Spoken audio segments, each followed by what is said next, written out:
Hey, you have time to talk real quick? Not really, but I feel like you're gonna talk anyway, so go ahead. Okay, look, I'm not trying to start an argument. Oh my God, here we go, here we go. What's up? What? I don't know. You don't treat me the same anymore. Like you've been treating me kind of bad lately, and I can't voice my opinion or anything. Well, I don't like when you voice opinions. You should just be voicing facts.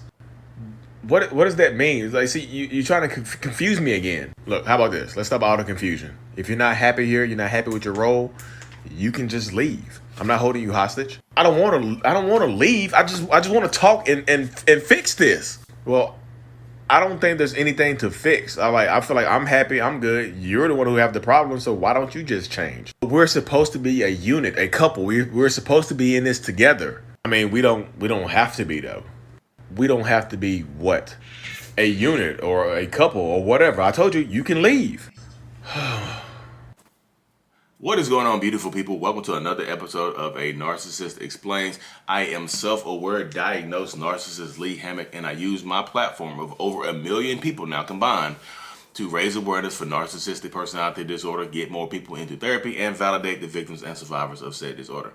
So this series right here is dedicated to making my TikToks and my YouTube shorts longer. They are 60 seconds or less. This is going to be a lot longer than 60 seconds. So the video you just watched was about, expressing your feelings to a narcissist. And you see, I know. And that's one of the telltale signs that you might be in a toxic relationship right there. How do you feel? Like one of these signs that you might be in a toxic relationship with a narcissist or just a toxic person overall. How do you feel when you get ready to express your feelings to that person? Are you just happy? Did you skip to the conversation? You like, I'm gonna express my feelings to my boyfriend or my girlfriend. I'm gonna express my feelings to my husband or my wife or my mama or my daddy. Ooh, feelings. Ooh, feelings. Are you dancing to that, or are you just like, oh my goodness? How do I say this without them yelling at me and jumping down my throat? How do I say this to them without them blaming me or getting mad at me? Which one are you? Because typically, if you're dealing with in a toxic relationship with a narcissist or whatever, you will be feeling that second way. You'll be trying to explain, you'll be trying to prepare yourself for a conversation. You'll be trying to prepare yourself for an argument when it should be just a simple conversation. You'll be trying to prepare yourself for so many different steps and things like that. You'll be trying to prepare yourself to change and do all this other stuff. You would literally be trying to prepare yourself for all this stuff. For what, though? Why are you trying to prepare yourself? Because because you know it's going to be an argument. You know your feelings are getting ready to be invalidated. You know that you're not going to be able to express yourself or to get your message out or to convey how you truly feel to this person, because they're either going to get mad at you, they're going to shut down during the silent treatment, stonewall you, act like you don't exist, or they ain't going to reflect it back to you. If you're in a toxic relationship like this with a narcissist or whatever, you're not going to get any kind of resolution. There's rarely any kind of resolution or validation to your feelings. Rarely. Now, the longer you stay in this relationship, the worse it typically gets, because your feelings or your narcissist will look at you and directly tell you that your feelings are your own responsibility. Which there's some truth to it. Your feelings are your responsibility, but they should be able to validate your feelings if the feelings are concerning them. That's why I tell people, when you're dealing with a narcissist or a toxic person or whatever, you have to go straight to the point. Like, if you have to convey your feelings, you want to stay in this relationship, you have to go straight to the point. Use discretion, of course, but go straight to the point. Because if you don't go straight to the point, I guarantee you, if you stutter, if you stammer, if you get off topic even a little bit, I can guarantee you that you're going to be shut down immediately. I can guarantee you that. I can guarantee you that you won't get your point across. I can guarantee you're going to feel like you're wasting your time talking to this person. I can guarantee all of those things. So that's why I say, if you're going to convey your feelings to them, you have to make a plan, straight to the point. Before you go convey anything to them, before you go try to share a message with them, make sure that you are literally have it written down. Write down what you're going to say.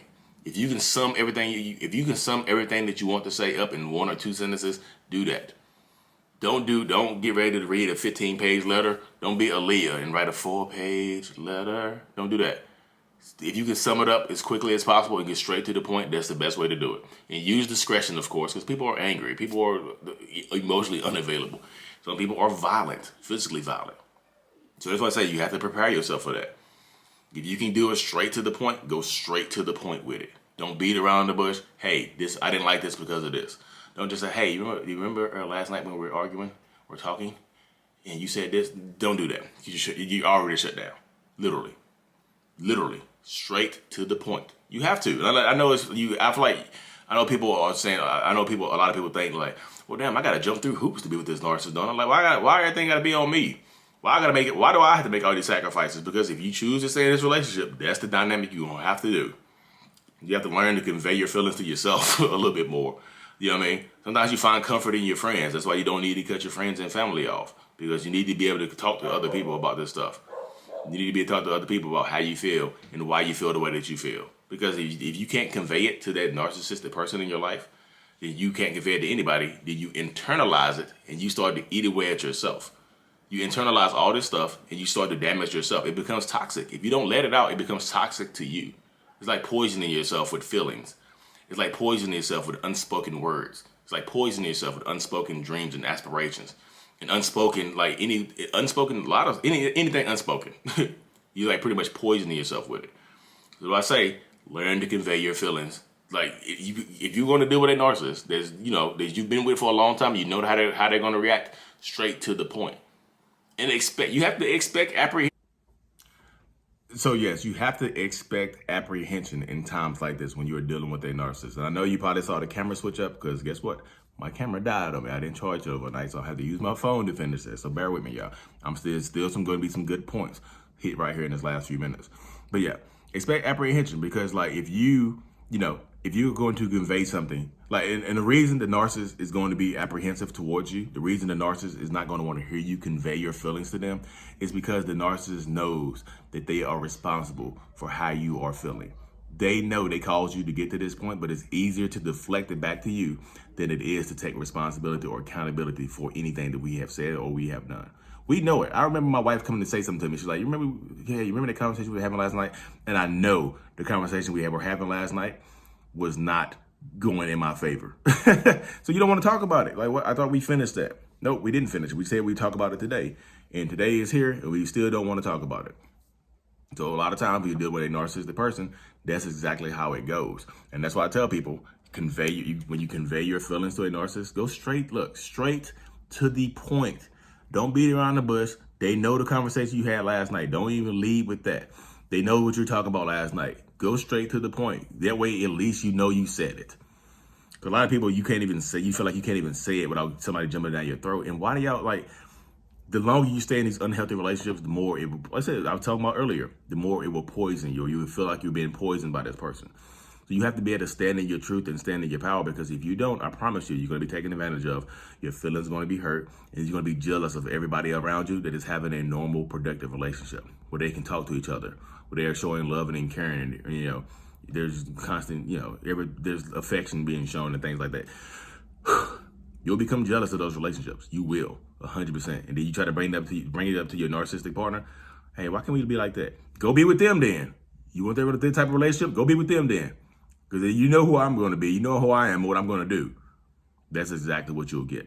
So that's what I tell people. If you're going to be with if you're going to remain in this relationship for whatever reason, kids, money, whatever reason, love is the main, love is one of the main reasons that people stay in these toxic relationships. But if you're going to remain in these situations, you're going to remain in these relationships, that's what you have to do. You have to love yourself more. You have to take more, you have to love yourself more. You have to take more in. You have to get it out when you can get it out. And find something that you'd like to do for yourself so you don't completely lose who you are. Like do some stuff for yourself where you give back to yourself, like at least once a week, once a month, something like that. Do something for you. Do something for you. Go be expressive elsewhere. You don't have to express your feelings to that narcissistic person. Go be expressive elsewhere. I'm not telling you go find comfort in another man or woman. I'm telling you go find a different way to express your feelings, because if you're going to remain in this relationship, that's how it's going to be. But anyways, y'all, sorry about the switch. I know it's not the best, but look, I had to do it. Thank y'all for tuning in. Mental Illness is out. Peace.